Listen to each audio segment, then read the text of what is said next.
عدم التصريح في موضوع تجميد كرة القدم حتى إشعار آخر، إلى أن الآن التفكير ما زال موجود في موضوع التجميد وليس موضوع مؤكد. هذا للعلم وللتوضيح فقط كابتن مصطفى.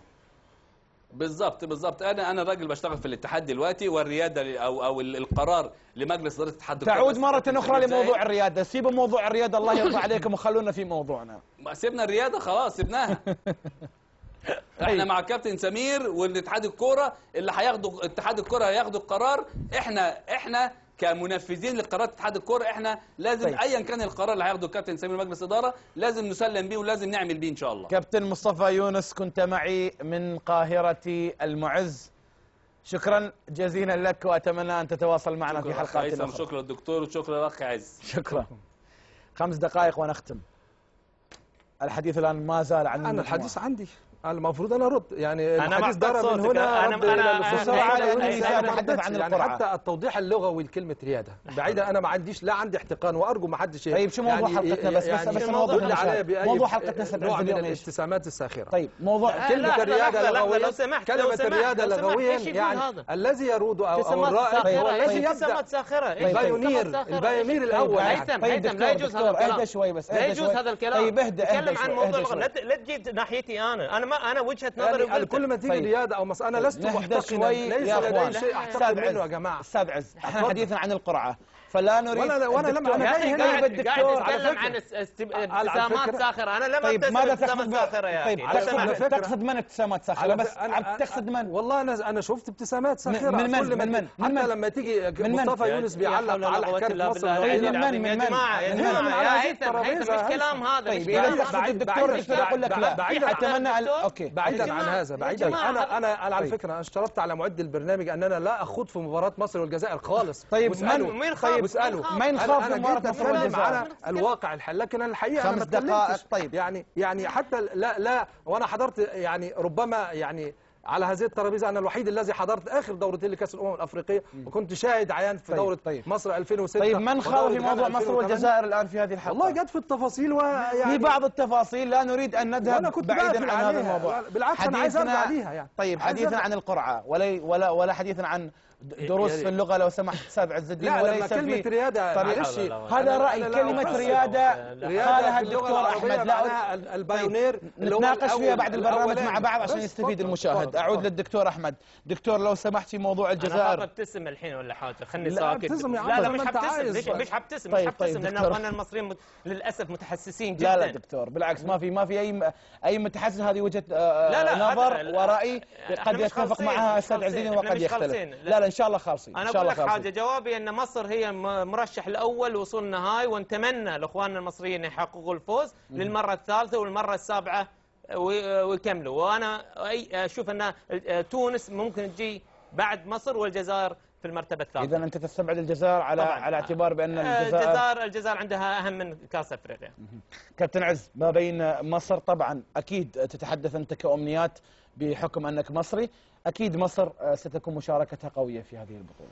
بالتاكيد مصر ستكون مشاركتها قويه لعده اسباب، يمكن اولها انه خروج مصر منتخب مصر من تصفيات كاس العالم جاء في ظروف خاصه جعلت معنويات اللاعبين اكثر ارتفاعا واكثر همه واكثر تحفزا، خاصه بعد ان لقوا من الشعب المصري والقياده المصريه يعني مقابله كبيره جدا وردة فعل ايجابيه جدا تحثهم على الاستمرار وجددت فيهم الثقه وفي جهازهم الفني. والدليل ان منتخب مصر سيقابل غدا او سيشرف غدا بلقاء رئيس الجمهوريه لتكريمه وصرف مكافآت استثنائيه. ربما تحدث لاول مره في التاريخ ان فريق خاسر وغير متاهل يصرف مكافآت استثنائيه. اذا دليل الرضا رئيس الجمهوريه. اذا هذا علامه رضا، علامه رضا وعامل حافز ايضا، وتم تجديد الثقه بالجهاز الفني. انا اعتقد منتخب مصر بحكم تخصصه بالذات في الفتره الاخيره اصبح حسن شحاته يعرف معادله المباريات كأس الأمم الأفريقية، يعرف كيف يجمع لاعبيه، يعرف كيف يجمع النقاط، وبالتالي ويستطيع أيضا على خلاف المعهود أن يواجه المحترفين في الكبريات المنتخبات الأوروبية وكيف يتغلب عليهم كما حدث أمام لاعبي الكاميرون وكوت ديفوار ونيجيريا. إن شاء الله ليست بغريبة. اضع ثقتي في منتخب مصر انه سيكون لديه فرصه المنافسه على الكاس واضافه اللقب، لكن ايضا الفرصه متاحه قدام الجزائر وقدام تونس، وبالعكس انا لا استبعد ان تكون الجزائر لها فرصه ايضا في الوصول الى مراحل ابعد من المراحل الاولى يعني. دكتور، تونس تختار المدرسه الوطنيه، حالها حال الجزائر ومصر، اذا الملاحظه في هذه البطوله ان الكل يشارك بابن البلد. طبعا تونس غنيه بالمدربين الممتازين، واعتقد ان هذا اختيار الصائب، وان المدرب هذا اصلا مدرب ما كان اختيار صائب، واعتقد هو سبب خروجهم من كاس العالم. المدرب الوطني اغرب للعيبه، اكثر تفهما لعقليات اللاعب التونسي، وهذا دائما في صالح المنتخب.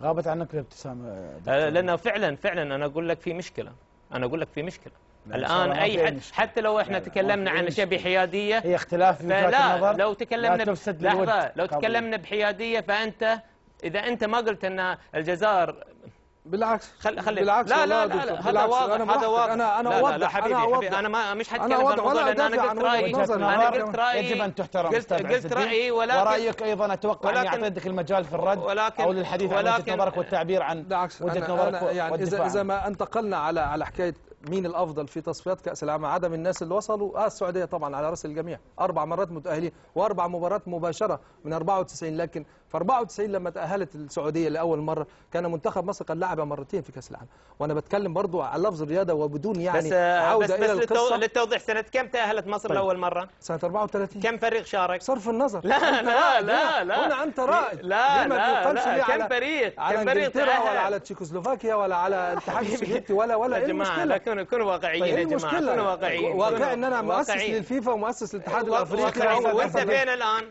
انا في القمه، انا رابع منتخب في افريقيا. انا الكره المصريه سيده عرش الكره الافريقيه، ولا استطيع على مستوى المنتخبات وعلى مستوى الانديه، ومدربها احسن مدرب في افريقيا ومصنف عالميا، الوحيد، حتى الجوهري، حتى عبد صالح الوحش، حتى الزياني، حتى الشتالي، حسن شحاته، سبق كل هؤلاء جميعا. وقت البرنامج انتهى. شكرا دكتور، شكرا لك. اذا الرياده لكل العرب. شكرا لكل العرب طبعا.